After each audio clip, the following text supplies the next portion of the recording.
Hello everyone, welcome back to another quick tutorial. In this video, we are going to see that if you want to change the time zone or add a time zone in Microsoft Outlook, how we can easily do this. So I'm going to show you for the latest version of Microsoft Outlook. So let's get started. So what you need to do is just go to the file menu from here.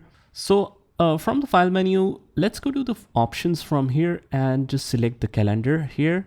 And if we scroll down to the bottom, you can see the time zone selected right here. So if it's not a relevant time zone, it might cause you some problem with the Outlook. So just select your relevant time zone.